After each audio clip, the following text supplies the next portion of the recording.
So, my experience for you as entrepreneurs, follow your instincts, follow your heart, and really work hard. Be open for some changes to come, and just keep on doing.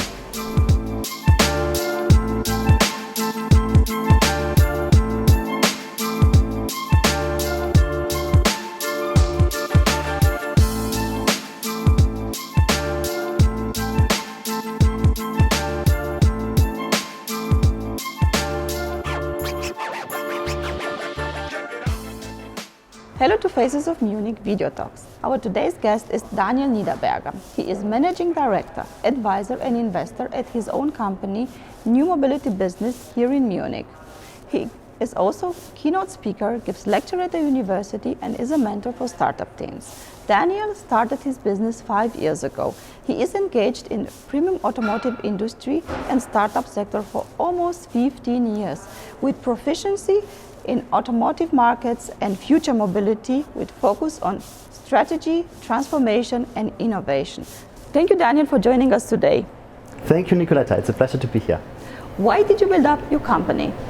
In fact, I had a very early in my life the interest of experiencing something new, and I tried also to focus also on new stuff, new innovation stuff, try out things. And I see that in an engagement as employee, even in a management position, you have some restrictions also, which maybe not always fits to the policy. And many ideas I had in former times were welcome, but it was not that easy to build this in a practical life or in a business setting. So in the end, it was really the way to experience more, to try out more things, and also to engage with different partners. And now are you providing customer, and who is your ideal customer and why? The ideal customer usually comes from the automotive sector or is an automotive associated company, can be also an OEM, a supplier company, an engineering company, other consulting companies, but also companies who have close relationship to mobility, but not even as their most business, even as banks or law companies who have also an interest about judging risk or balance sheets. Usually it's going to be about what's in the future, how does the future look like, so what are trends and mega trends, and how the transformation on that, how can a business model look like for you in the future. So fitting your company to a future perspective in typical business stuff, but also in an evaluation, what technology might help you, what organizational model would be the best for you, what partners do you like. And this is usually a mixture between really strategic stuff, which is really close to work with the employees and the management teams, and also, if necessary, also some interims opportunity to set all the changes into practical life and fasten it in the company. You are working very close to the customer, and what makes a good customer relationship to you, and how do you create a good customer relationship? So a close customer relationship is very important, because as you already pointed out, the questions are of really high importance of the future of the companies. So you need to have a very close connection and a very trustful relation to be in interaction with the C-level usually, or also with the higher management level, to be aligned with they want to go. It's in former times you could also say, as some consultant, you put in some ideas and say, okay, this is my paperwork, just do it, and you're fine with that. You got success in the future. In the last years, it has gonna change a lot. It's much more interactive. It's much more hearing and understanding what the customer's problem are really the ones, and not the ones you can read in the newspapers. And also fix an individual solution. Always keep in mind their individual situation, though there's for sure a lot of methodology, tools and ways to do and practices and so on, but it's not only a copy-paste. It's much more really a customized solution, and for that understanding you need really to be aware of how the customer is thinking, what is his problem, what is he thinking about, and you need to have a very high interaction. It's a very personal business, it's a trustworthy business, and this is also what it, I think, stands out in some way, It can be also digitalized in some way, the personal connection, but you are still very required to do some live appointments and workshops. It's a very tailored and very personalized relationship actually, because you need to be close to the customer in order to also understand and maybe to react on his problem and his needs on the right moment that he needs that. Yeah. So are you actually sitting with a customer also as a consultant? Are you having an office with a customer? It's just an extra question that I have now. Are you working remote? Usually not. Usually it's you have fixed appointments for talks and workshops. Workshops are can be prepared remote or via digital tools. And then you have a framework and you have a workshop at the day, put all the relevant stakeholders inside, work out some stuff, and then the next session goes on with presenting and getting results out of that and the operational tasks. That's the one side. The second task is, okay, if you're much in a more interim statement, then you're for sure much more present at the customer. Or maybe not also the customer, can be also at suppliers or at other business partners in his partner network.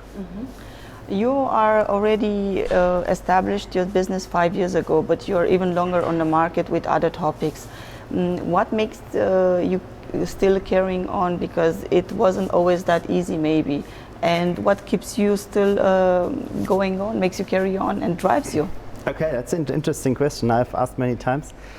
In fact, I've done the stuff 8 years before as an employer, 4 years as a consultant, 4 years in management positions, also with sales opportunities. So I had really a chance to learn it, what is going on, what can be done in a better way, what can be improved, and I don't need to make all the mistakes and failures on myself. Yeah, that was a really good learning. And the motivation to do that is just to shaping the future. It's maybe a little bit theoretical, but it is, you've always meeting interesting, energized people who want to think about tomorrow, about the future, about new technical stuff. You get presentations of, what do you think about that technology? Can those run? What do you think about those ideas? Can we make a business out of it? Can we maybe set up a cooperation? And this is always going in front, it's always future related. It's not the past you're reflecting to, although you can learn a lot from the past, also from management decisions from the past. But it's a very future-oriented business, and I like those because you have really a white paper usually where you can start and scratch ideas, and then for sure tailor it to the customer. But it's not only some bad things, usually some cost cutting and so on. I'm also doing that one, but this is not so pleasurable usually. Cutting costs is never pleasure. No. Bad topic. I think it's a very impressive way of doing things and also of seeing the future, shaping the future, as you said.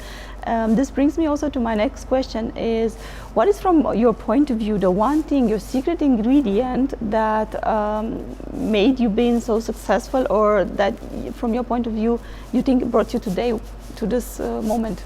Yeah, I think it's not only one factor. I think for sure it's a combination. I think it's a combination of a good experience. I've done technical engineering, I've done a master's degree in business and innovation, so the combination to understand topics holistically and not only in a singular way. I think this is one aspect. The other way is for sure in the new topics you have not that many people who are experts already, so you can grow on with the market, you can learn with the market, you have much more possibility to stand out in some way. And for sure it's some personal attributes, I think. Strong working, for sure you need to be engaged, you need to be some resilience, which is quite important. In fact, nobody's waiting for you, we all know this. You're also in the entrepreneurial side.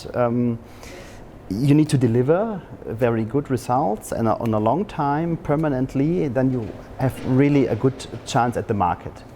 So it's a combination of, for sure, skills, but also I think of doing and personality in the end. Yes, I agree totally with you, because to be an entrepreneur, it's not an easy job. You need to bring so many ingredients, and thank you. It's very interesting. You are now a successful entrepreneur, and what are the 3 tips, what advice would you give to an entrepreneur who just started a business right now, from your own experience, because you already have a lot of experience? Yeah, I think if you want to start your own business, you need to be aware what really drives you. I think this is really important. It's not a business question, it's more a question, go into your inner personality. What motivates you, what drives you, and why are you doing that? That's really important. It could be anything. And then for sure you need to think about it a little bit. Challenge your idea with some questions, make some hypothesis out of it. It's the structural way, but usually it's really a proven good way to do it, and find out the biggest opportunities and the biggest problems you might be confronted with. So to set this, your idea and your energy into some realistic business concept, and then very, very important, get the people who really support you. Support you in a way to work with them as team members, as colleagues, as partners maybe, and also as advisors. So really don't be afraid of getting some advisory from people who are really much more experienced than you are, but usually they have really good insights and some external perspective you maybe don't have. And for sure you need some passionate and drive. You need a lot of drive and you need a lot of persistence. It's a hard way. It's the hardest way, I think, to work. Yes, I totally agree with you. And also you have to have a lot maybe of be resilient and resistance, because building up a company is like running marathon. You know when you start, and you know when you finish, but it's a long way in between. Right. I personally think that if I would like to work with you, where do I find you and why should I choose you? What makes you different? You can find me easily spoken all in the internet, on the usual social networks platforms, Xing and LinkedIn. I'm also initiating a lot of events in the past, currently more in a digital way, but we will also do some live events, evening events, some workshops. So there's a good chance to get a live impression of working, and also you can listen to keynotes. I'm doing a lot of keynotes as companies, or some startup companies also. And what is different? I think the difference is for sure a vast experience. So the biggest difference is the vast experience I had. I think I've started about 2005 in students' time, discussing and learning about future mobility stuff, which at that time was really, really unique. Nobody talks about autonomous driving or electric cars. It was just some freaks and prototypes, and nobody really can grab it. Yeah. And I saw a lot of companies and a lot of projects in the last 15 years, a lot of different players, met a lot of people. So there's a condensed knowledge and experience. How things gonna work, what will run, what will not run, and also some judgment, how to look closer and identify and eliminate the biggest problems.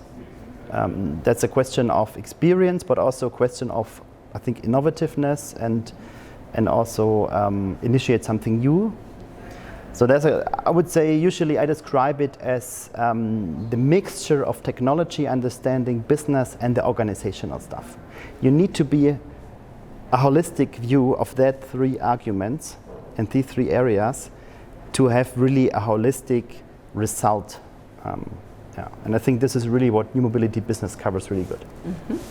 Daniel, I have a very special question for you. What is your why? The why. I think it's creating something new. It's creating something new with great people around. This is really, really amazing. I like those new ideas, and also practicing them into reality, bring them into reality. The possibility to shape, I would say, the possibility to shape. Mm-hmm. Everybody wants to do business transformation and digitalization, and everybody starts on the left, right, on the right, on the left side, on the right side.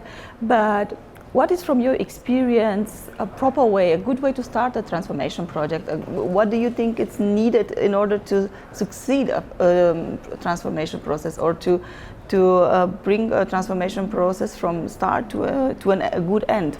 Mm-hmm. Okay, so most of the transformation projects don't really succeed in the end, and there's a lot of cases about that. Why is that so? At first you need really to listen to understand the customer. Many people don't do, but I think this is really important. Who are you, what's your problem, and what's your reachable targets you have set on your own. So just get his perspective or her perspective and then match it to the market needs, and also keep in mind what the company is able to do. Because it does not make sense to put on some smart papers on and that might be the best case, you are much successful, but the company doesn't understand and cannot follow. Because you need all to get the people on board, because you need them to shape also those transformation process. And this is usually not only one process, it's holistically process within the company. So you have many subdivisions and many different processes, and all the people need to be aligned. So you need to get the understanding of them. You need to work out with the most important stakeholders the goals, who want to go, and what are the sub-targets. And also, if problems occur, how can we handle problems? But because in many times, if some problems occur, management do not have the time or do not want to wait anymore and cut off the projects. And this is why many projects fail. And in current situation where you need to build up your business in a very radical way, this is not only digital, but in many cases it's more digital. Listen more to the customer. What does the customer really want? How can we be more innovative and creative within our own company? How can we set up new projects? How can we integrate maybe some new partners? Especially if you think about partnerships of large companies and startups, totally different language. You need to answer all those questions to be successful in the future. And then you have also to decide, what's my next business field? Is it digital? Is it a future technology? Is it, can I do it on my own? Is it with a different partner maybe I need to integrate or to onboard? There's always often a good idea to invite some customers. Yeah, what do customers think? Make some co-creation workshops. And to put all those together, you need a really big roadmap, a clear targeting, and you need also to help the people doing that. Yeah. So be with them every week, maybe with a smart weekly meeting, discuss all the problems, and coach some people on an individual level. That's really important. To drop another buzzword in the topic, how agile are the projects, and how is this word interfering or helping the transformation projects in the process? Yeah, agility is for some people, even it's very common at the moment, it's for some people really a buzzword, because many people I don't think have the clear understanding what does it really mean. The question of many people think it needs to be, all the stuff needs to be more agile and we're flexible and we're creative in creative spaces like here and so on, and then we're agile. No, that's not really the case. Yeah? Agility does also do not need that I don't need to have a plan or a strategy. It does, you need a plan and a strategy. But it's more a business setting you can adapt very quick to external changes, which we at the moment also see in a very vast range. For sure, people need to work more together, also in an interdisciplinary context, get different perspectives on topics and products, on developments, on customers, to create better market-ready solutions. That's for sure a good way to be more agile, and for sure the IT-driven logic in working in small teams, interdisciplinarity, make stand-ups and weeklies and so on is for sure for many things a good way.